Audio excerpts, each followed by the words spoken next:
नमस्कार, मैं हूं आपके साथ यशी शुक्ला और बात करेंगे सच के लिए कुर्सी कुर्बान।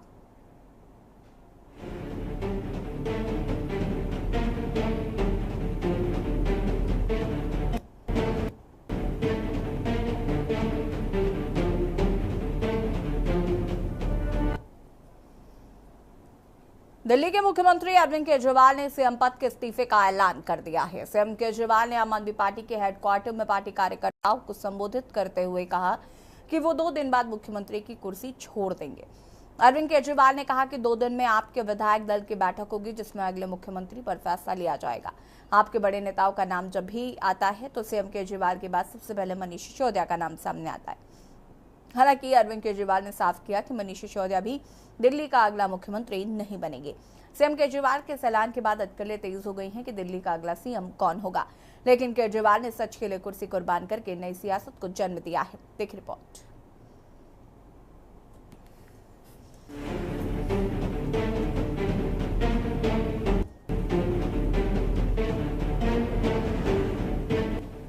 दिल्ली आबकारी नीति मामले में जमानत पर बाहर आए मुख्यमंत्री दिल्ली सीएम अरविंद केजरीवाल ने अपने पद से इस्तीफे का ऐलान कर दिया है। आप दफ्तर पर पार्टी कार्यकर्ताओं को संबोधित करते हुए केजरीवाल ने कहा कि मैं आज से 2 दिन के बाद सीएम पद से इस्तीफा दे दूंगा। मैं तब तक मुख्यमंत्री की कुर्सी पर नहीं बैठूंगा जब तक जनता अपना फैसला नहीं सुना देती। कि केजरीवाल ईमानदार हैं। केजरीवाल ने यह भी कहा कि दिल्ली की जनता के आदेश के बाद ही मैं मुख्यमंत्री की कुर्सी पर बैठूंगा। दोस्तों, 2 दिन के बाद, आज से 2 दिन के बाद मैं सीएम की कुर्सी से इस्तीफा देने जा रहा हूं।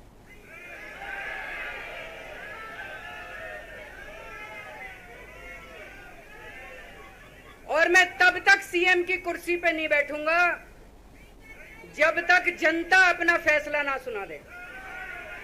मैं जनता के बीच में जाऊंगा, गली गली में जाऊंगा, घर घर में जाऊंगा, और जब तक जनता अपना फैसला ना सुना दे कि केजरीवाल ईमानदार है, तब तक मैं सीएम की कुर्सी के ऊपर नहीं बैठूंगा।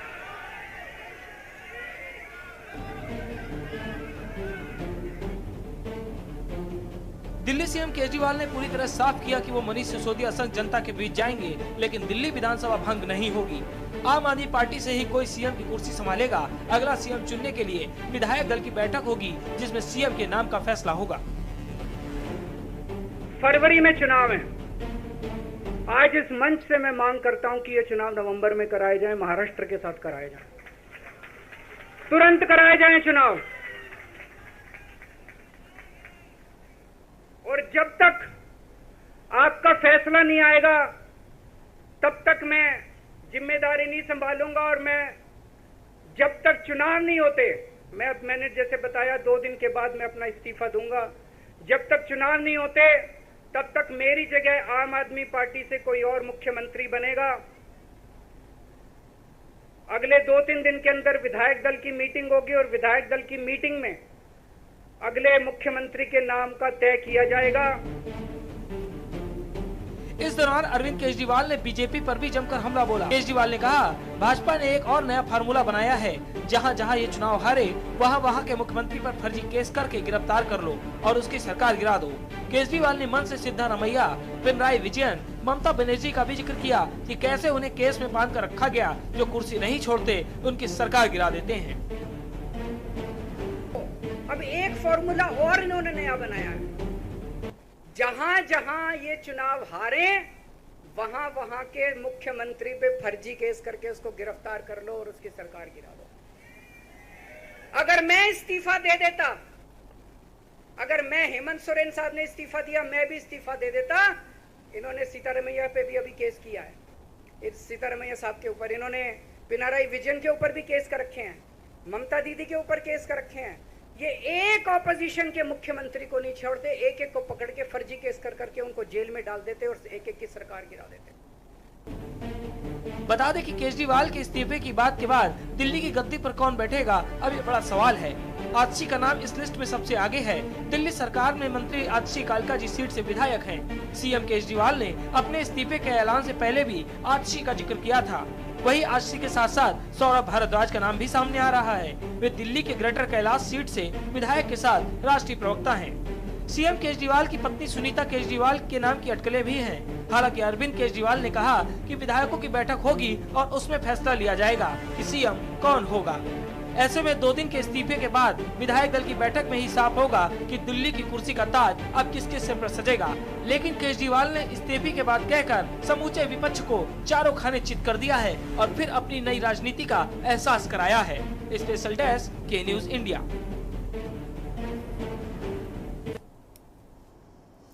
आज मुख्यमंत्री अरविंद केजरीवाल ने कुछ बड़ी बातें कही। आपको बता दें कि यहां पर वो कार्यकर्ताओं को संबोधित कर रहे थे। उन्होंने कहा कि आज से 2 दिन के बाद मैं इस्तीफा देने जा रहा हूं और मैं तब तक सीएम की कुर्सी पर नहीं बैठूंगा जब तक जनता अपना फैसला नहीं सुना देती। अगर आपको लगता है कि केजरीवाल ईमानदार हैं तो मेरे पक्ष में जमकर वोट देना। मेरे इस्तीफे देने के बाद दिल्ली विधानसभा भंग नहीं होगी। आपके विधायक दल की बैठक में नया मुख्यमंत्री चुना जाएगा। मनीष सिसोदिया भी मुख्यमंत्री नहीं बनेंगे। कोई और नेता सीएम पद पर रहेगा। मेरी मांग है कि फौरन चुनाव कराए जाए। नवंबर में महाराष्ट्र के साथ ही चुनाव करवाए जाए। नए सीएम का चुनाव अगले 1-2 दिन में कराया जाए। साथ ही साथ सीएम ने यह भी कहा कि सत्येंद्र जैन, अमानतुल्लाह खान भी जल्दी बाहर आएंगे। सीएम केजरीवाल ने आज कार्यकर्ताओं को संबोधित करते हुए ये बड़ी उन्होंने कहा है कि मेरी मांग है कि जल्द ही चुनाव कराए जाएं।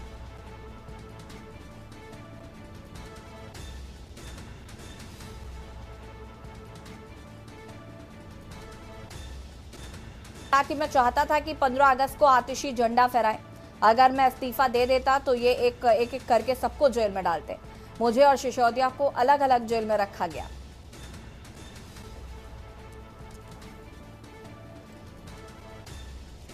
अरविंद केजरीवाल ने स्पष्ट किया कि आज से 2 दिन बाद मैं इस्तीफा दे दूंगा और मैं तब तक सीएम की कुर्सी पर नहीं बैठूंगा जब तक जनता अपना फैसला नहीं सुना देती।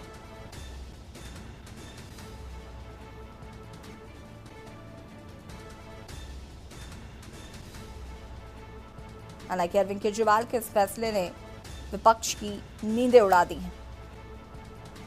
क्या ये नई राजनीति का आगाज है मुख्यमंत्री अरविंद केजरीवाल का?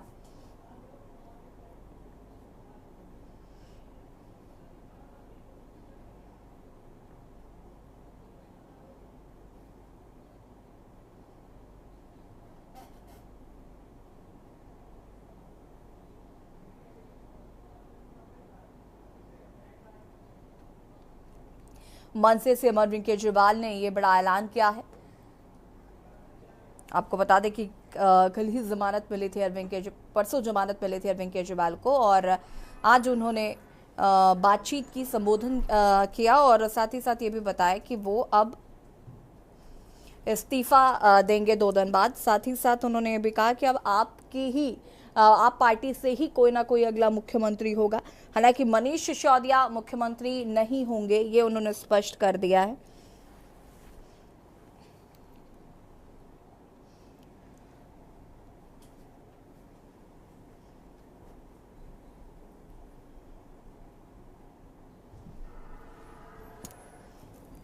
अरविंद केजरीवाल ने आज मंच से बहुत अहम बातें कही और इसी पर हम चर्चा करेंगे।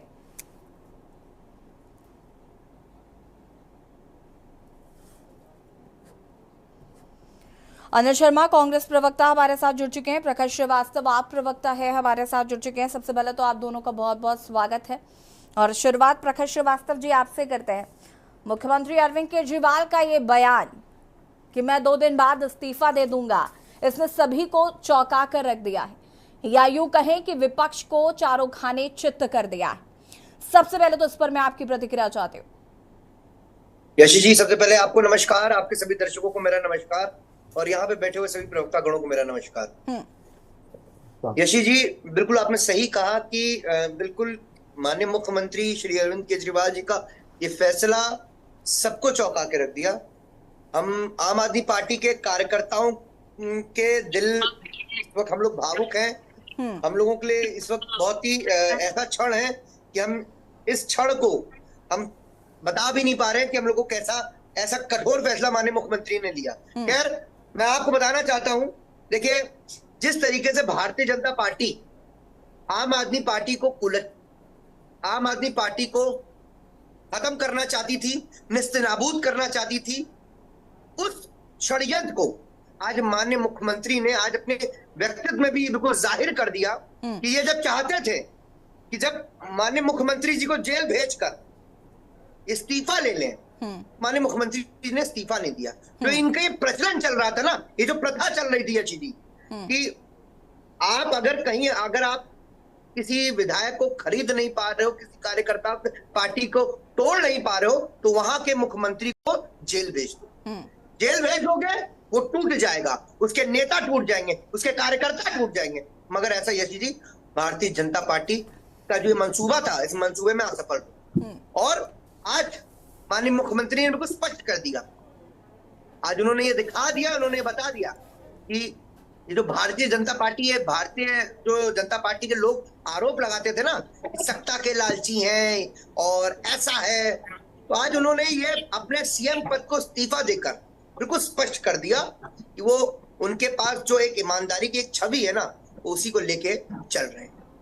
यशी जी, अगर उनको किसी भी प्रकार का सत्ता का उनके अंदर लालच होता ना, तो 2013 में 2 महीने की भी सरकार पूरी नहीं हुई थी, उन्होंने सीएम के अपने उसूलों को लेते हुए सीएम पद पे लात मार दी थी।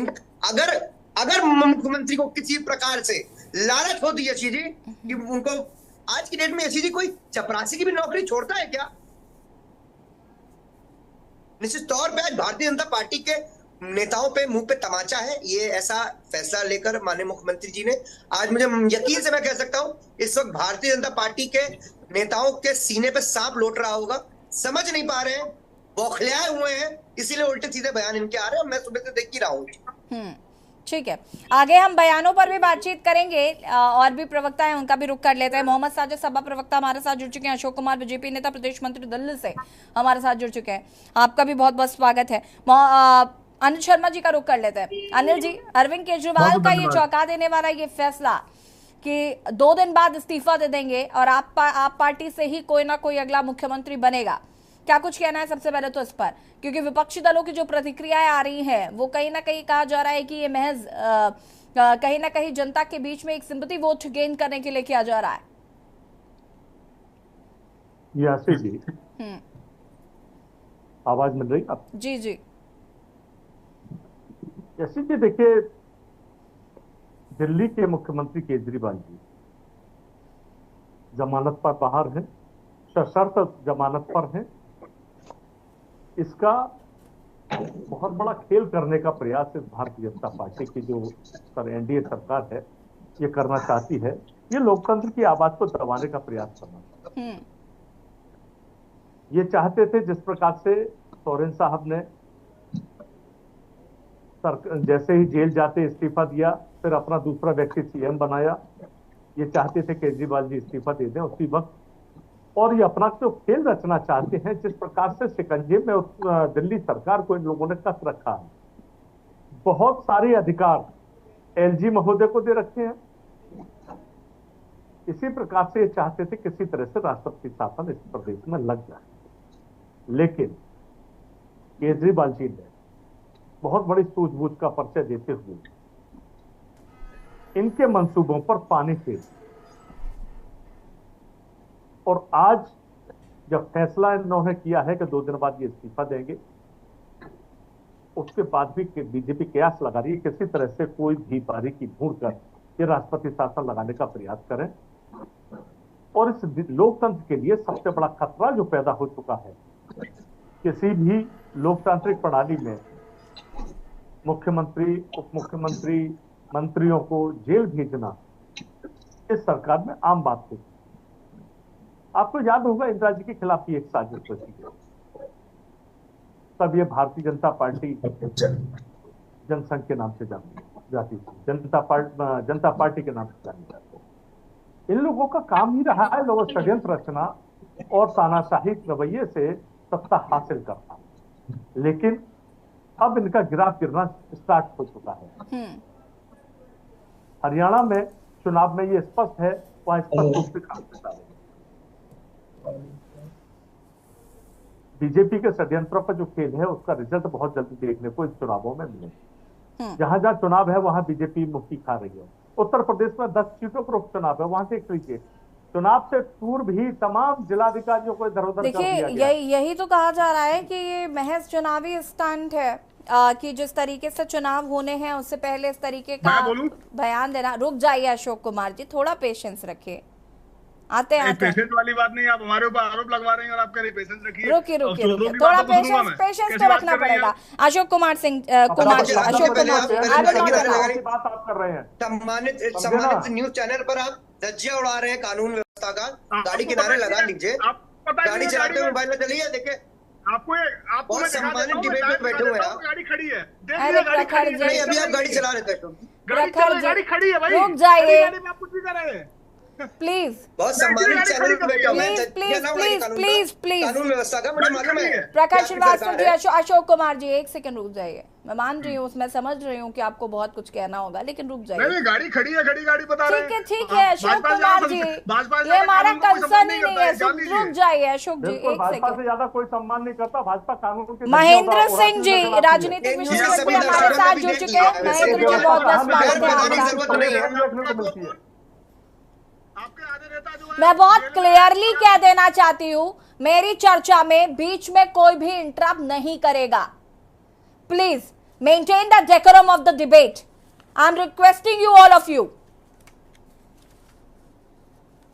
अशोक कुमार जी और अनिल शर्मा जी प्लीज। अशोक जी रुक जाइए, मैंने अभी आपको बोला थोड़ा पेशेंस रखिए, थोड़ा सा पेशेंस रखिए। अपनी बात को पूरा कर सकते हैं अशोक कुमार जी। हाँ देखिए, मैं आपको बताता हूँ, आप एक चीज बताइए। अभी जैसे आम आदमी पार्टी के साथी बोल रहे थे कि भारतीय जनता पार्टी ने ये किया, उनके मुख्यमंत्री जी ईमानदार थे, उन्होंने 13 दिन वो 2013 में सरकार बना के इस्तीफा दे दिया। मैं आपको देखिए, आपके माध्यम से, आपके चैनल के माध्यम से दिल्ली की जनता को, देश की जनता को एक बात बता देना चाहता हूँ बहुत क्लियर और साफ और स्पष्ट शब्दों में कि आप ये देखिए कि जो मुख्यमंत्री आरोप लगने के बाद जेल में जाते हैं और इस्तीफा नहीं देते हैं, जब वो जेल जाते हैं तो कहते हैं भारतीय जनता पार्टी या भारत सरकार कानून का, संविधान का मजाक उड़ा रही है। आज जब उनको जमानत मिलती है, लंबे समय से जेल में छूट के आते हैं, तो कहते हैं संविधान की जीत है, हमें कानून से न्याय मिला। मतलब आप एक चीज बताइए, आप जेल जाते हैं तो कानून आपके लिए बुरा है, आपको कानून जमानत दे देता है तो आपके लिए कानून ठीक है। तो सबसे पहले आपकी कथनी और करनी, आप पहले एक बात ये डिसाइड करें कि कानून सही है और देश के कानून पर, देश के न्यायालय पर आपको भरोसा होना चाहिए। और भरोसे के बाद आपको देश की एजेंसी जांच कर रही है, वो जांच के बाद आपका जो परिणाम होगा, जो चार्जशीट फाइल होगी, आपको वो दिखेगा। लेकिन आप आज इतने दिन जेल में काटने के बाद आज आप सिंपैथी के लिए कह रहे हैं मैं इस्तीफा दे रहा हूं। आपको ये मालूम ही नहीं है कि आप मुख्यमंत्री नहीं, आप चोर मुख्यमंत्री हैं। और जब आप चोर हैं तो आपको उस कुर्सी पे संविधान ने मना, कानून ने मना किया कि आप नहीं बैठ सकते हैं। तब आप कह रहे हैं कि जब मैं काम नहीं कर पाऊंगा कानून के अनुसार। आप जब कानून की बात का पालन कर रहे हैं तब आप इस्तीफा दे रहे हैं। तो इसमें आप चोर हैं और चोर को उस कुर्सी पे बैठने का अशोक जी, अभी कोई भी एलिगेशन सिद्ध नहीं हुआ है, ठीक है? आप नहीं कह सकते किसी को इस तरीके से। देखो आंसर आप समझे नहीं। कोर्ट ने आपको ये कहा कि आप उस कुर्सी पर बैठने के अधिकारी नहीं है, क्योंकि आप वहां साइन नहीं करेंगे, आप सीएम ऑफिस नहीं जाएंगे और आप किसी फाइल को नहीं देखेंगे और सर जमानत है। तो उसका मतलब ये तो नहीं है कि कोर्ट ने मान लिया है, ऐसा तो नहीं है ना कि कोर्ट ने मान लिया है अशोक जी। देखिए कोर्ट ने, मैं आपको वही तो बता रहा हूं कि आप एक चीज बताइए कि एक मुख्यमंत्री देश में इससे ज्यादा देश के लिए, संविधान के लिए शर्म की बात क्या होगी कि एक प्रदेश का मुख्यमंत्री है और वो पार्टी का संयोजक भी है, मुखिया भी है, और वो कानून, वो इतना तो बड़ा तानाशाह है कि वो गलत होने के बाद श्रीवास्तव जी कोर्ट उसको कह रहा है कि आप ये काम नहीं कर पाओगे। ठीक है, इस्तीफा देने में देरी इतनी क्यों भाई? आप आए थे, आपको पहले दिन पता था कि सशर्त जमानत मिली है, आपको जेल से निकलते ही सबसे पहले इस्तीफा देना था। आज आप प्रेस कॉन्फ्रेंस करके सभा बुला के कह रहे हैं कि मैं 2 दिन बाद दूंगा। अरे भाई, आप जिस दिन बेल मिल गई थी उसी दिन दे देते, आपको सशर्त जमानत मिली थी। तो आप एक चीज बताइए, जो इतना बड़ा चोर है, खुद इतना बड़ा चोर है जी, और वो दूसरे को आरोप लगा रहा है। आप बार-बार ये शब्द उपयोग करने की जरूरत नहीं है। इस तरह के चोरों को तो मुझे लगता है देश में रहने का अधिकार नहीं होना चाहिए। आप कैसी बात करो, और यहाँ पता नहीं आप लोग कैसी चयन सही करवा दीजिए। वो प्रदेश के माननीय मुख्यमंत्री हैं। अगर देखिए आप वो मुख्यमंत्री नहीं है, सम्मानित चैनल पर आप वो मुख्यमंत्री नहीं है, भाषा वो इस्तीफा की मुझे भी भाषा आती है नहीं है। और मैं इसलिए जोर बोल रहा हूँ, मैं देश के मुख्य मैं अपनी शब्दों की गरिमा को बरकरार रखता हूं। मैं तो जी मैं एक प्रदेश के मुख्यमंत्री को नहीं, मैं एक इस्तीफा मैं क्या कह रहा हूँ, मेरे मुझे भाषा अशोक कुमार जी अभी तक इस्तीफा हुआ नहीं है। अशोक जी अभी तक इस्तीफा नहीं हुआ है। Ashok ji I am warning you. Ashok ji please, आप इस तरीके से डिबेट में बात नहीं कर सकते, पहली बात। और दूसरी चीज ये कि अगर कोई व्यक्ति सामने से अपना वक्तव्य रख रहा है तो उसको सुन तो लीजिए, सुनने का मादा होना चाहिए, सभी प्रवक्ताओं में होना चाहिए। 10 मिनट से वही सुन रहा हूं मैं। 10 मिनट से आप नहीं सुन रहे, आपको आए हुए भी 5 मिनट नहीं हुए। अशोक जी प्लीज, प्रकाश श्रीवास्तव जी अपनी बात को पूरा करें, उसके बाद महेंद्र जी और मोहम्मद साजिद जी का रुख करते हैं। और भी प्रवक्ता है पैनल में। जैसी जी मैं बहुत बहुत आभार प्रकट करूंगा आपका कि आपने मुझे मौका दिया। मैं इनके सवालों का जवाब दे देता हूँ। देखिए भाग गए, खैर मुझे इनसे यही सवाल थे, साफ बात थे कि अगर इनको इतनी ही दिक्कत थी तो इनसे मैं जानना चाह रहा था कि इन्होंने जो 5 बेंच की जो सर्वोच्च न्यायालय ने फैसला लिया था उसको पलट, क्या ऐसी विडंबना आ गई थी उसको पलटना पड़ा? क्यों एक निर्वाचित मुख्यमंत्री की जो ताकत थी, क्यों एक जो ताकत थी, एक निर्वाचित एमएलए की ताकत थी, वो छीन कर एलजी साहब को दी गई? क्यों एनसीबी जो हमारे हाथ में थी वो हमसे छीन लिया गया? क्यों क्यों क्यों ये पीएमएलए एक्ट के अंदर संशोधन करा बैकडोर में पार्लियामेंट में जाकर? तो ये सब चीजें मुझे भारतीय जनता पार्टी के प्रवक्ता से सवाल था आपके माध्यम से कि मैं जानना चाह रहा था इसी क्या विडंबना आ गई थी। इन सवालों का जवाब नहीं देना चाहते हैं, वो चले गए फिलहाल। यशी जी मुझे मालूम है जिस तरीके का वो व्यक्तित्व पेश कर रहे थे, यशी जी मुझे मालूम है आपकी डिबेट में ये सब चीजें नहीं चलती है, मगर मैं आपके माध्यम से जरूर कहूंगा दिल्ली सरकार से कि ऐसे व्यक्ति का चालान जरूर कटना चाहिए। वो एक सम्मानित डिबेट में बैठे हो तो चलती डिबेट के दौरान वो गाड़ी चला रहे थे, चालान जरूर कटना चाहिए ऐसे व्यक्तियों का। मोहम्मद साजिद जी, अरविंद केजरीवाल जी ने इस्तीफे की पेशकश की है और उन्होंने कहा है कि वो 2 दिन बाद इस्तीफा देंगे। और माना जा रहा है कि जो विपक्ष है वो कहीं ना कहीं इसको मास्टर कार्ड कह सकते हैं, या जिस तरीके से हरियाणा में भी चुनाव होने हैं और जगह चुनाव होने हैं, और ये एक मास्टर स्ट्रोक हो सकता है। मैं मानता हूं कि दिल्ली के मुख्यमंत्री श्री अरविंद केजरीवाल जी की अच्छी कोशिश थी और महिलाओं को सम्मान देने की तैयारी की जा रही है कि जिससे समाज में अधिक से अधिक महिलाओं को सम्मान मिले और महिलाओं की बात को रखा जा सके। ये इसी की पहल है क्योंकि भारतीय जनता पार्टी कहीं ना कहीं हर मामले में दिल्ली सरकार को घेरने की कोशिश कर रही है। मुख्यमंत्री जी पर भी तमाम आरोप लगाए हैं उन्होंने। तो ये आपके लिए भी एक बहुत सुखद और बहुत खुशी की बात है कि एक महिला को हो सकता है कि जल्दी ही दिल्ली की कमान मिले और जो कैपिटल है, जो कंट्री कैपिटल है, देश की राजधानी है, उसकी कमान एक महिला के हाथ में होगी।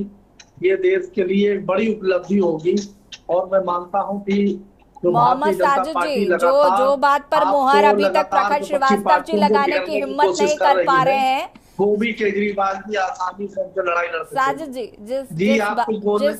जिस बात पर मुहर लगाने की हिम्मत अभी प्रकाश श्रीवास्तव जी भी नहीं कर रहे हैं, उस बात को कहीं ना कहीं आप इशारों में कह रहे हैं।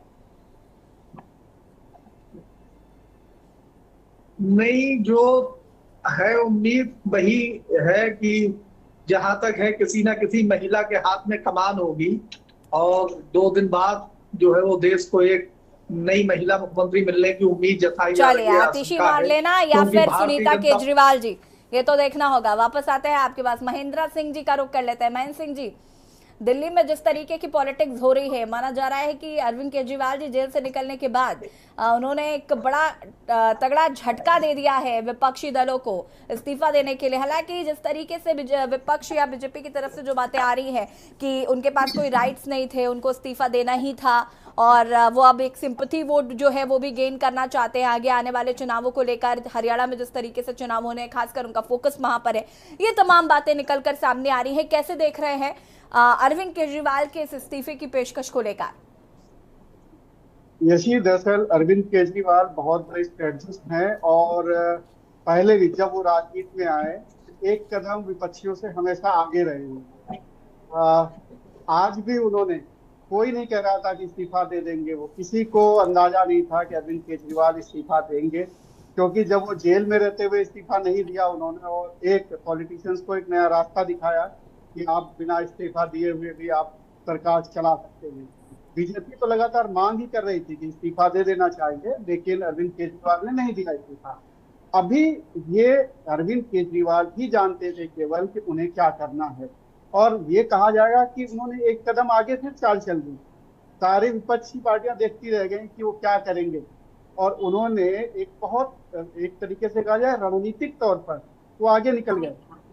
इसका माइलेज उनको हरियाणा के चुनाव में भी मिलेगा, इसका माइलेज उनको दिल्ली में आने वाले चुनाव में हो सकता है। वो जनवरी से पहले भी चुनाव हो जाए, जनवरी में ड्यू है चुनाव, तो उन्होंने एक अच्छी स्ट्रेटजिस्ट के तौर पर एक बड़ा अच्छा काम किया। अब वो 4 महीने दिल्ली में जैसे मनीष सिसोदिया पदयात्रा कर रहे हैं वैसे ही वो जाएंगे, और एक नैरेटिव सेट होगा कि जैसा उन्होंने कहा भी पहले ही उन्होंने सेट कर दिया कि जनता की अदालत से अब मुझे मुहर लगवानी है, वहां से मैं अगर बरी हो जाऊंगा कोई मुझे रोक नहीं सकता ये काम करने से।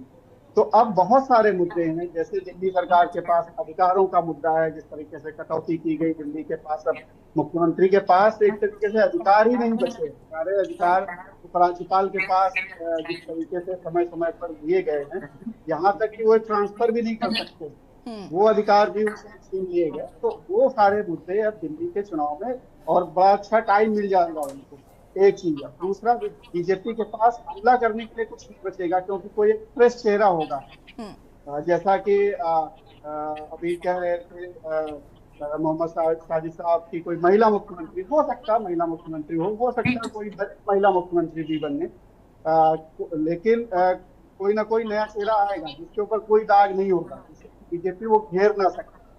तो इस तरीके की स्ट्रेटजी पे अरविंद केजरीवाल काम कर रहे होंगे, और कोई कयास लगा नहीं सकता, क्योंकि वो हमेशा से, वो चाहे वो जब चुनाव में आए थे तब भी वो बीजेपी, और तब तो कांग्रेस भी विपक्ष में थी, कांग्रेस भी ये समझ नहीं पा रही थी कि वो आखिर क्या उनके लिए स्ट्रेटजी अपनाई जाए उनकी कार्य, क्योंकि जैसे उन्होंने बिजली पानी ये सब चीजें फ्री की, अब कार्ड किसी के पास नहीं थी, इसके पास बहुत सारी चीजें उन्होंने की, स्कूल का एजेंडा जब उन्होंने पकड़ा, तो वो बहुत सारी स्ट्रेटजी जो है वो अरविंद केजरीवाल और अरविंद केजरीवाल ही जानते हैं। मैं ये दावे के साथ कह सकता हूँ, उनके आसपास जो बहुत निकटस्थ लोग होते हैं वो भी अंदाजा नहीं लगा पाते कि अरविंद केजरीवाल आगे क्या करेंगे। ठीक है महेंद्र सिंह जी, उनका वापस आएंगे, आप सभी हमारे साथ बने रहिएगा, चर्चा को आगे बढ़ाएंगे और बात कर रहे हैं सच के लिए कुर्सी कुर्बान। रुकेंगे छोटे से ब्रेक के लिए जो हाजिर होते हैं।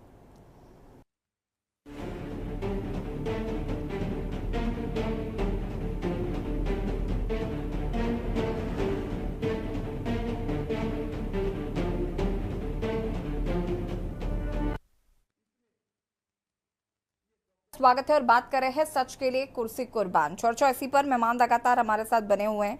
अरविंद केजरीवाल ने आज कार्यकर्ताओं को उन्होंने संबोधित किया और इस्तीफे की पेशकश की। उन्होंने कहा कि 2 दिन बाद मैं इस्तीफा दे दूंगा और अगला मुख्यमंत्री जो है वो आप पार्टी से ही होगा, ये भी उन्होंने कहा है। अब सवाल ये भी है कि आखिर दिल्ली का अगला मुख्यमंत्री होगा कौन। अमित जैन जी आप से हरियाणा प्रवक्ता हैं हमारे साथ जुड़ चुके हैं। अनिल जैन जी आपका भी बहुत बहुत स्वागत। अमित जैन जी आपका भी बहुत बहुत स्वागत है। वापस आएंगे आपके पास, लेकिन उससे पहले प्रखर श्रीवास्तव जी का रुख कर लेते हैं। प्रखर जी, सवाल जो अब सबके मन में है वो यही है कि आखिर अगला मुख्यमंत्री दिल्ली का कौन होगा। अभी जिस तरीके से मोहम्मद साजिद जी कह रहे थे कि महिला मुख्यमंत्री जो है वो दिल्ली को मिलने वाली है, और हालांकि 2 नाम सबके जहन में हैं, हालांकि मुहर किसके नाम पर लगेगी ये तो आने वाला वक्त ही बताएगा। लेकिन क्या मैंने सुबह भी आप जब फोन लाइन पे थे तब मैंने आपसे ये सवाल पूछा था कि आखिर जनता कितना एक्सेप्ट कर पाएगी किसी और को मुख्यमंत्री के तौर पर। देखिए यशी जी, निश्चित तौर पर हम लोगों, देखिए मैं तो मैं कोई नहीं होता हूं कि मैं बताऊं कौन होता है। देखिए विधायक, माननीय मुख्यमंत्री ने स्पष्ट करा है अपने शब्दों में, अपने आचरण में, कि विधायक दलों की बैठक होगी और जो सर्वसम्मति से जो भी फैसला आएगा यशी जी, उनका नाम आगे रखा जाएगा, वो आने वाले वक्त के दिल्ली के मुख्यमंत्री होंगे निश्चित तौर पर। और आपको के न्यूज पर पहले जानकारी इस बात की मिलेगी पार्टी की तरफ से, कोई भी आधिकारिक तौर पे अगर कोई बयान आता है तो। अभी अगर आप मुझसे पार्टी के उससे पूछेंगे तो यही मेरे पास जानकारी है कि जो विधायक दल की बैठक होगी उसी पर जो चर्चा, जिसका नाम निकल के आएगा वो माननीय मुख्यमंत्री आने वाले वक्त का होगा दिल्ली का। अमित जैन जी हमारे साथ जुड़ चुके हैं। अमित जैन जी, मैं आपसे जानना चाहती हूँ, हरियाणा की राजनीति में इस इस्तीफे का क्या असर देखने को मिलेगा, क्योंकि कहीं ना कहीं इसे माना जा रहा है कि ये मास्टर स्ट्रोक है और जिस तरीके से चुनाव होने हैं अलग अलग राज्यों में, कहीं ना कहीं ये जो इस्तीफे की पेशकश की गई है ये एक सिंपैथी वोट है जो जरूर मिलेगा अरविंद केजरीवाल को, और विपक्ष भी यही सवाल उठा रहा है। मैम आपकी बात बिल्कुल ठीक है। बेसिकली हरियाणा की राजनीति पे इसका इफेक्ट ये पड़ेगा। अब हमारे सीएम साहब अरविंद केजरीवाल जी फ्री माइंड से हरियाणा पे फोकस कर सकते हैं। फिर भी उसका इफेक्ट मैम ये पड़ेगा, हमारी सीटें भाई ज्यादा आएंगी। बीजेपी की अगर हम बात करें तो उन्होंने भी हरियाणा में मेहनत जो है वो काफी तेज कर दी है, काफी सारे फैसले जो है वो हरियाणा के लिए लिए जा रहे हैं, तो बीजेपी कहीं ना कहीं काफी ज्यादा आश्वस्त है और कमर कस ली गई है। लेकिन इसका असर कितना हरियाणा में पड़ेगा अमित जैन जी, अगर हम अंदर खाने की बात करें तो कितना असर आप देख पा रहे हैं? मैम 60+ सीटें लेके हम अपने सीएम साहब बनाएंगे हरियाणा में, पूर्ण बहुमत से सरकार बनेगी हमारी। अशोक कुमार जी देखिए, मुंगेरी लाल के हसीन सपने कोई आम आदमी पार्टी से सीखे, और आपको मैं आपके चैनल के माध्यम से एससीसी बिल्कुल क्लियर कर देता हूं कि हरियाणा में भारतीय जनता पार्टी सरकार बनाने जा रही है। कोई दुविधा नहीं है, कोई असमंजस की स्थिति नहीं है। भारतीय जनता पार्टी हरियाणा में 100%, आप लिख लीजिए मेरी बात, मैं आपको ऐसे नहीं कह रहा हूं, मैं बिल्कुल क्लियर कह रहा हूं कि भारतीय जनता पार्टी हरियाणा में सरकार बना रही है। और मुंगेरी लाल के हसीन सपने देखना कोई गलत नहीं है, इंसान है, इंसान की फितरत है, वो सपने देख सकता है, सोच सकता है। तो मैं किसी को सोचने पर, किसी के हसीन सपने देखने पर कोई पाबंदी नहीं लगाऊंगा, लेकिन सरकार भारतीय जनता पार्टी बना रही है, ये बिल्कुल आपके चैनल पे मैं बोल रहा हूँ, आश्वस्त हो जाइए सब। दूसरी बात ये है, प्रखर जी आते हो रुकिएगा, और मैं बताता हूँ, अभी जैसे मैं देख रहा था कि आम आदमी पार्टी के साथ ही कह रहे थे कि अरविंद जी विधायक दल की बैठक बुलाएंगे, उसके बाद विधायक दल की बैठक में निश्चित होगा कि वो किसको मुख्यमंत्री बनाएंगे। मैं आपको अभी उनकी पार्टी का इंटरनल मामला है तो मैं कुछ नहीं बोल सकता कि इंटरनल उनमें क्या होगा, लेकिन मैं ये जरूर कह सकता हूं कि शायद दिल्ली को, कंफर्म नहीं, शायद दिल्ली को एक दूसरी राबड़ी जी मिले, और ये दिल्ली की जनता के लिए दुर्भाग्य होगा, सौभाग्य होगा, मैं इसमें कुछ नहीं कहूंगा, क्योंकि वो अरविंद जी का व्यक्तिगत मामला है और वो पार्टी के एक प्राइवेट लिमिटेड कंपनी के मुखिया हैं, तो वो चेयरमैन है, तो मैं इसमें कुछ नहीं कहूंगा। क्योंकि आपको पता होगा कोर्ट ने भी आम आदमी पार्टी को एक कंपनी डिसाइड कर रखा है, पहले कोर्ट ने आम आदमी पार्टी को कंपनी बना दिया है कि ये कंपनी है और ऐसे ऐसे काम की है। तो मैं एक कंपनी के सीईओ के लिए और या चेयरमैन के लिए कुछ नहीं बोलूंगा, वो जैसे भी काम कर रहे हैं वो करेंगे। मेरी उनको शुभकामनाएं हैं कि वो शायद जिस मार्ग के लिए वो आए थे जो काम करने के लिए, वो उस मार्ग पर वापस लौटे, भटके ना। मतलब चोरी नाला साफ करने आए थे गंदगी का, उस गंदगी के नाले में खुद ही सबसे बड़े सरोकार हो गए, सहभागिता निभा दी है। तो मैं तो इनसे कहूंगा कि ये जब भी ये उनसे मिले तो उनको बताएं कि हम सफाई करने आए थे, हम खुद कीचड़ बनने नहीं आए थे। और जिस तरह से आप अपनी जीत बताते हैं हर जगह, मतलब एक बेशर्मी की हद होती है। आप पिटते हैं तो कहते देखो मुझे पीटा, और आप किसी को पीटते हैं तो कहते देखो नहीं वो भी तब भी मुझे पीटा। आपको न्यायालय पर भरोसा है या नहीं है, मैं ये नहीं समझ पाया। आप कहते हो कि न्यायालय एक समय पे कि भैया न्यायालय गलत कर रहा है, जमानत नहीं दे रहा है। दूसरी बार जब न्यायालय जमानत देता है कहते देखो न्यायालय हमारी जीत है, न्यायालय बहुत अच्छा है। तो आपको कहीं ना कहीं खुद के अंदर बहुत कुछ सुधार करने की जरूरत है। और जब आप राजनीतिक व्यक्ति होते हो और राजनीतिक परिदृश्य में आप एक प्राइवेट लिमिटेड कंपनी जैसे आप चला रहे हैं, तो उस कंपनी में भी आपको आपके हर एम्प्लॉय का ध्यान रखना है। ठीक है, अशोक जी कुछ कह रहा है, मैं इसलिए कह रहा हूँ ना कि कोर्ट ने इसको कंपनी बनाया है, मैंने नहीं बनाया, मैं तो आम आदमी पार्टी बोल रहा हूँ, लेकिन कोर्ट कह रहा है कंपनी है ये। तो ये मैं कोर्ट की बात कर रहा हूँ कि वो कोर्ट पर भरोसा रखते हैं, तो कोर्ट की बात माने। चलिए प्रखर श्रीवास्तव जी, कंपनी है, ठीक है, जवाब तो देने दीजिए, प्रखर श्रीवास्तव जी का जवाब तो सुन लीजिए। प्रखर जी। यशी जी, मैं आपके माध्यम से एक बात कहना चाह रहा था, कितना अच्छा लग रहा था अशोक कुमार जी अब कितने विनम्रता पूर्वक अपना व्यक्तित्व रख रहे थे। आपकी डांट का बड़ा अच्छा असर पड़ा, मुझे बड़ी खुशी हुई कि आपकी डांट के बाद अब अशोक कुमार जी बिल्कुल। देखो मैं डांट नहीं, मैंने सुना नहीं, बहुत अब बुरा ना मानिए, बुरा ना मानिए प्लीज, बुरा ना मानिए। अच्छा बात सुन लीजिए, देखिए मैंने बोला नहीं ना आपके बीच में, अब आप भी एक अच्छे प्रवक्ता की तरह शांतिपूर्वक सुनिए। मुझे मालूम है आप लोगों को पेशेंस नहीं है सुनने का, मगर तब भी आप एक सामान्य डिबेटर। खैर यशी जी आपका सबसे पहले, अशोक कुमार जी प्लीज। यशी जी आपका सबसे पहले हृदय की गहराइयों से आभार कि आपने अशोक जी को बिल्कुल सही करा। दूसरा मैं पूछ रहा था कि चले गए थे मेरे सवाल से बच के मैंने इनसे पूछा कि ऐसी क्या विडंबना आ गई थी। अशोक कुमार जी प्लीज सुन लीजिए पहले। यशी जी, मैं आपके माध्यम से पूछना चाह रहा हूँ, मैं बात भी नहीं कर रहा अशोक जी से, मैं आपके माध्यम से यशी जी पूछना चाह रहा हूँ कि क्या विडंबना आ गई थी कि इनको 5 जजों का बेंच का फैसले को बदलना पड़ा? पहला सवाल मेरा। दूसरा सवाल, क्यों हमसे एनसीबी छीन ली गई थी? तीसरा सवाल मेरा इनसे बिल्कुल स्पष्ट तौर पे, क्यों एक निर्वाचित मुख्यमंत्री की ताकत छीन के एलजी को दे दी गई और हमारे निर्वाचित एमएनओ की ताकत एलजी को दे दी गई? अच्छा खैर, सबसे तीसरा सवाल, ये हरियाणा की बात बोल रहे थे, मुंगेरी लाल के हसीन सपने। देखिए, ये ना आपसे छुपा है यशी जी, ना आपके दर्शकों से छुपा है कि किस तरीके से हरियाणा में भारतीय जनता पार्टी बैकफुट पर है। खुद के मंत्रियों के जो मंत्री पद पे थे उनके टिकट काटे जा रहे हैं, बाहर से जेजेपी के को बुलाकर, जेजेपी पार्टी को बुला के उनके कैंडिडेट को टिकट दिया जा रहा है। इनको ठीक से इनको कैंडिडेट नहीं मिल रहा है हरियाणा चुनाव में। और ये देखिए कैसी बात, मतलब निर्लजता देखिए, बेशर्मी की पराकाष्ठा देखिए। ये चीज मैं आपके माध्यम से कहना चाहूँ, कह रहे हैं मुंगेरी लाल के हसीन सपने। अशोक कुमार जी हरियाणा में फटाफट जवाब दीजिएगा, इसके बाद और लोगों का रुख नहीं दिया जा रहा। हाँ, इनके विधायकों को घुसने नहीं दिया जा रहा है और ये बात बोल रहे, व्यक्तित्व पेश करें। और खैर, मैं इनसे पूछना चाह रहा हूँ कि क्या मैं दिल्ली के अंदर, प्रखर जी इतने सवाल एक साथ मत पूछिए वरना अशोक जी भूल जाएंगे। अशोक जी देखिए, पहली बात, अभी जैसे प्रखर आपके माध्यम से ही मैं बोलूंगा कि एक बात बताइए, आपने कहा कि सुप्रीम कोर्ट के 5 जजों की बेंच ने, सुप्रीम कोर्ट के जज भारतीय जनता पार्टी ने बोला था। देश में न्यायपालिका स्वतंत्र है, ये सब जानते हैं।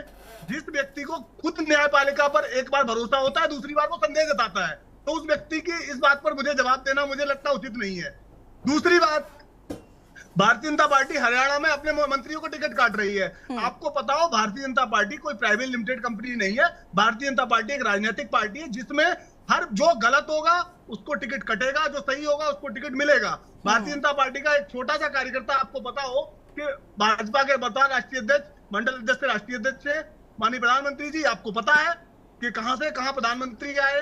तो आपको एक बहुत क्लियर बताता हूं कि हरियाणा में टिकट कट रहे हैं, दूसरी पार्टी के मिल रहे हैं, राजनीतिक बात है, राजनीतिक पार्टी राजनीतिक बात करेगी, बाकी का टिकट काटना अशोक जी, जब इतना ही संतोष है अपनी पार्टी के लिए, देखिए फिर जब ऐसी बात करते हैं तो फिर मुझे बोलना पड़ता है। सुनिए अशोक जी, जब इतना ही संतोष है अपनी पार्टी के लिए तो दूसरी पार्टी के लिए भी इतना ही संतोष रखिए ना, कि राजनीतिक दल है तो राजनीति तो करेंगे ही, जाहिर सी बात है। मेरी बात सुन लीजिए, मैं इसीलिए आपको बता रहा हूँ कि अब आप या तो न्यायालय पे बात, या तो न्यायालय को भरोसा माने, या फिर राजनीतिक पार्टी के प्रतिद्वंदी होकर बात करें। आप न्यायालय को भी कटघरे में खड़ा कर, अनिल शर्मा जी का रुख कर लेते हैं। रुक जाइए अनिल शर्मा जी, भरोसा करते हैं।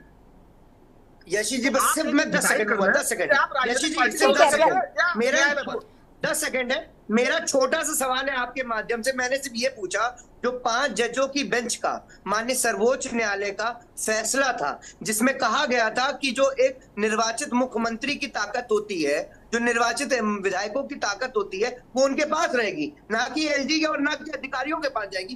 क्यों इन्होंने, क्या ऐसी विडंबना आ गई थी, इन्होंने उस आदेश को, सर्वोच्च न्यायालय के आदेश को पार्लियामेंट में जाके पलटा? दूसरा सवाल मैं फिर दोहरा रहा हूँ, क्यों ऐसा, क्या विडंबना थी, क्या करना था इनको, जो पीएमएलए एक्ट में इन्होंने सेक्शनों में संशोधन करा पार्लियामेंट में जाके बैकडोर से, जबकि उसको सुप्रीम कोर्ट ने नल एंड वॉइड ठहरा दिया था। मेरे 2 सवाल है, आपसे निवेदन है इसका जवाब ले लीजिए अशोक जी से, और मैं आपको फिर बता रहा हूँ, ये देंगे नहीं, भाग जाएंगे।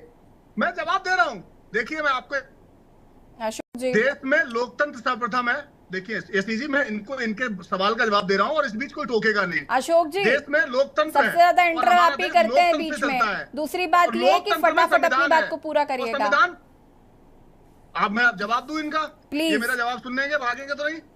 अब मेरा जवाब सुन लीजिए कि देश में लोकतंत्र है और लोकतंत्र से ही देश चल रहा है, और लोकतंत्र संविधान ने बनाया, संविधान के अनुसार देश चल रहा है। तो संविधान में जो अधिकार सरकार को दिए गए, तो सरकार अगर संविधान में दिए गए अधिकारों का उपयोग करती है तो वो न्याय सम्मत है और वो देश के परिदृश्य से बहुत अच्छा है।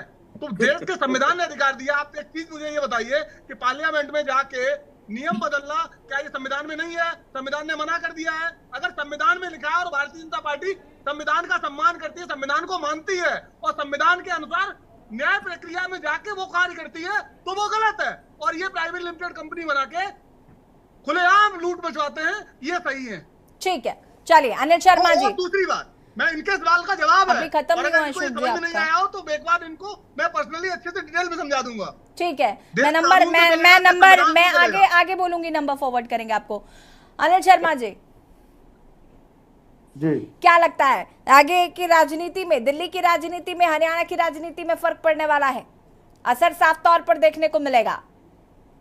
देखिए यासी जी, अभी बहुत बढ़िया से हम सुन रहे थे दोनों प्रवक्ताओं को,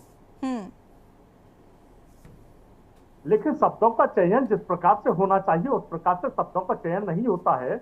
अभी भारतीय जनता पार्टी के प्रवक्ता महोदय ने बड़े आराम से अपने शब्दों को रखते हुए राबड़ी देवी जी का अपमान कर, दूसरी राबड़ी देवी दिल्ली को मिलने वाली है, दिल्ली का बेड़ा गर्क होने वाला है। भाई राबड़ी देवी अगर बिहार के मुख्यमंत्री बनी तो क्या बिहार का बेड़ा गर्क हुआ? आप यही साबित करना चाहते हैं? आपने उत्तर प्रदेश के अंदर, हरियाणा के अंदर, राजस्थान के अंदर, मध्य प्रदेश के अंदर जहां भी आपकी सरकार बनी, आपने किस प्रकार से सरकारें बनाई ये भी आपको पता होगा। खरीद फरोख्त करके आपने सरकारें बनाई। दूसरों को चोर कहने से पहले अपने गिरेबान में झांकना चाहिए इनको। इनके मंत्री खुलेआम अपराध करते हैं, इनके नेता खुलेआम अपराध करते हैं, उनको संरक्षण प्रदान करने का काम भी भारतीय जनता पार्टी और आरएसएस करती रही। ब्रजभूषण शरण सिंह जब पहलवान बेटियों पर अत्याचार होता रहा और बीजेपी इनको ट्रोल करती, उनको बचाने का काम करती रही। जब चोर वो अपराधी साबित हो गए तो उनके बेटे को टिकट दी गई। क्या ये साबित क्या करना चाहते हैं? ये न्यायपालिका और संविधान की बात करते हैं। संवैधानिक व्यवस्था में कहां ऐसा लिखा है कि आप बुलडोजर चलाइए? किसी संविधान में, किसी भी धारा में, अनुच्छेद में एक भी शब्द जगह हो कि अपराध अगर मैंने किया है मेरे पिता के घर पर बुलडोजर चला दिया जाए, आपने अपराध किया हो और आपके बेटे के घर पर बुलडोजर चला दिया जाए, उनके आपके पूरे परिवार को बेघर कर दिया जाए, माँ बेटी को बुलडोजर नीति के तहत झोपड़ी में जलाकर मार दिया जाए, ये कहाँ व्यवस्था है? हरियाणा में अगर पहलवान बेटियों पर जब वो मॉडल लेकर आती हैं तो आप उनको गले लगाते हैं, उनके साथ फोटो खिंचाते हैं, ये हमारी बेटियां हैं। जब उन पर अत्याचार होते हैं वो न्याय की गुहार लगाते हैं तो देखिए अनिल जी, सीधे सीधे तौर पर एक बात, मेरी बात, ये भारतीय जनता पार्टी की नीति है। ठीक है, नीति और नियत पर बात नहीं कर रहे हैं हम। बात ये कर रहे हैं कि अभी कहा गया है कि उनको सशर्त जमानत मिली है, उनके पास वो अधिकारी नहीं थे, मजबूरी थी उनको इस्तीफा देना। इस पर मैं फटाफट आपका वक्तव्य चाहूंगी क्योंकि अब समय भी कम है हमारे पास। देखिए केजरीवाल ने जो इस्तीफा दिया है वो उनका पर्सनल है और बहुत अच्छी नीति के तहत उन्होंने इस्तीफा दिया है। भारतीय जनता पार्टी पेशो पेश में है। भारतीय जनता पार्टी इस वक्त घबराई हुई है कि आखिर नई रणनीति क्या होगी। उसको यह एहसास नहीं था कि केजरीवाल आते ही इस्तीफा दिया। बिल्कुल, उन्हें लगता था केजरीवाल आएंगे फिर कोशिश करेंगे सरकार बनाने की। एक मखौल और मजाक बनाकर रख दिया था। मैं देख रहा था कुछ चैनलों पर, प्रखर श्रीवास्तव जी के साथ ही कुछ लोग बैठे थे उस डिबेट में। श्याम सलोने बस से बीजेपी के नेता हैं वो बैठे हुए थे, मैं देख रहा था उसको। तो वहां भी एक मजाक बनाया जा रहा था कि केजरीवाल को जमानत दी गई है, इंडिविजुअल व्यक्ति को दी गई, उनकी बीमारियों को लेकर दी गई है। अरे भाई, कानूनी प्रक्रिया में आप सवाल उठाने वाले कौन होते हैं? भारतीय जनता पार्टी को सोचना चाहिए कि अपने प्रवक्ताओं को कम से कम इतना रिपोर्ट करके भेजे कि कम से कम जिस प्रकार जहां सरकार न्यायालय ने अगर चोर साबित नहीं किया, जमानत पर जो व्यक्ति है जिसका केस चल रहा है, ठीक है वो अंदर, लेकिन केस साबित नहीं हुआ। केस साबित होने पर यह जमानतों का दौर खत्म। ठीक है अनिल जी, वापस आते हैं। मोहम्मद साजिद जी, रिएक्शन आपका चाहूंगी मैं फटाफट इसी पर, जो विपक्षी दलों की प्रतिक्रिया है। अनम्यूट कीजिएगा।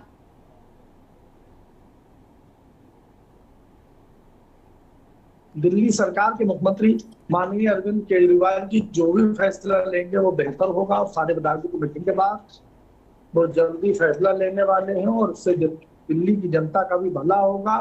और भारतीय जनता पार्टी लगातार जो आपको और जो विपक्षी दलों को तोड़ने की कोशिश में लगी है उसकी कोशिशें नाकाम होंगी और दिल्ली सरकार के लिए और दिल्ली की जनता के लिए भी काफी फायदेमंद होगा। काफी वहां के लोगों के लिए भी जो है वो शांति भरा संदेश होगा, शांति होगी, क्योंकि वहां विकास नहीं हो पा रहा है। भारतीय जनता पार्टी लगातार आरोप करके विपक्षी पार्टी के नेताओं को जेल भेज रही है। ऐसी स्थितियों में अरविंद केजरीवाल जी भारतीय जनता पार्टी को वहां की जनता के माध्यम से सबक सिखाएंगे। और ये जो हरियाणा और जम्मू कश्मीर में जो चुनाव चल रहे हैं, यहाँ भी भारतीय जनता पार्टी को वहां की जनता सबक सिखाएगी। उनकी झूठ की कथनी और करनी जो है वो जनता समझ चुकी है और उनको सबक सिखाएगी। देश की जनता बेरोजगारी पर, महंगाई पर और जो लूट बची हुई है उस पर मतदान करेगी। और भारतीय जनता पार्टी को लोकसभा चुनाव में जिस तरीके से अर्थ से फर्श पर लाकर रख दिया है, उसी तरह से इन चुनावों में भी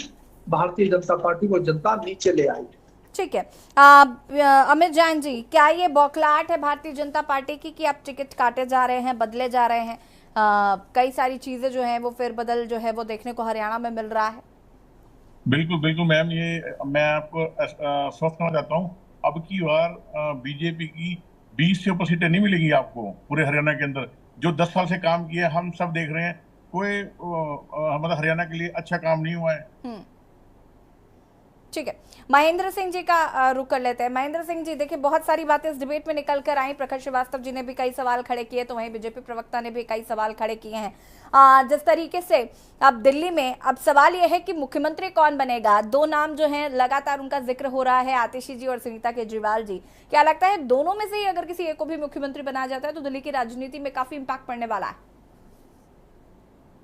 ये तो बड़ा मुश्किल है अभी कहना कि किसको बनाएंगे, क्योंकि दो बातें हो रही है कि 3-4 महीने के लिए किसी ऐसे आदमी को या महिला को मुख्यमंत्री बनाया जाएगा जो केजरीवाल साहब के कहने पे काम करे। मतलब जैसे कि अभी बिहार में हुआ था या फिर झारखंड में हुआ कि जिसको मुख्यमंत्री बनाया जाता है फिर वो हटता नहीं है और उसके बाद बड़ी दिक्कतें आती हैं। तो केजरीवाल साहब भी चाहेंगे कि किसी ऐसे व्यक्ति को बनाया जाए जिसको जब वो कहें तो वो हट जाए। और उन्होंने पहले ही एक तरीके से कार्यकाल भी डिसाइड कर दिया कि चुनाव तक मुख्यमंत्री बनाया जाएगा। तो साफ स्पष्ट तौर पे उन्होंने कहा कि चुनाव तक, और चुनाव में मैं फिर जनता के बीच में जाऊंगा और जनता से फिर मैं अपने आप को बिल्कुल, कहते हैं ना कि अदालत में तो बड़ा समय लगेगा, जनता ने अगर हमें आशीर्वाद दे दिया, जनता के उससे चुन के आ गए हम,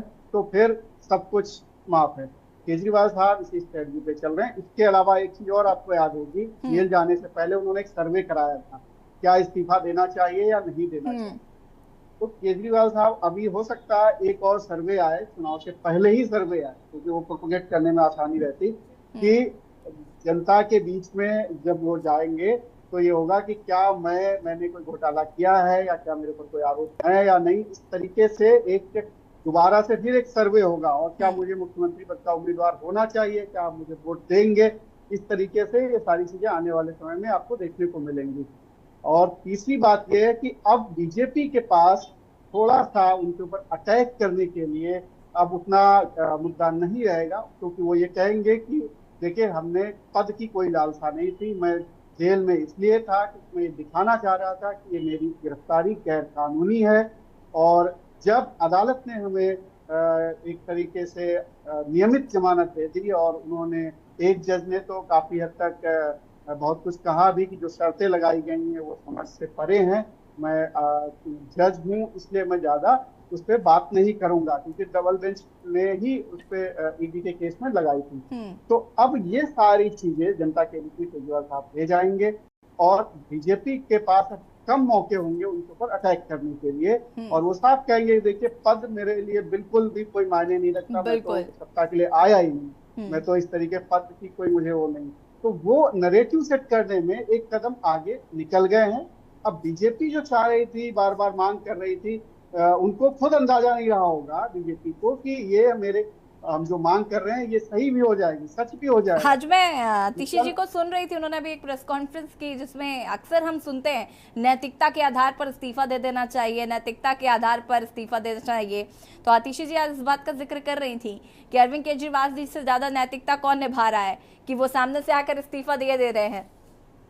जाहिर है कि ये सब जनता के बीच जाने वाला है। एकदम दो नैरेटिव सेट करने में एकदम कामयाब रहे।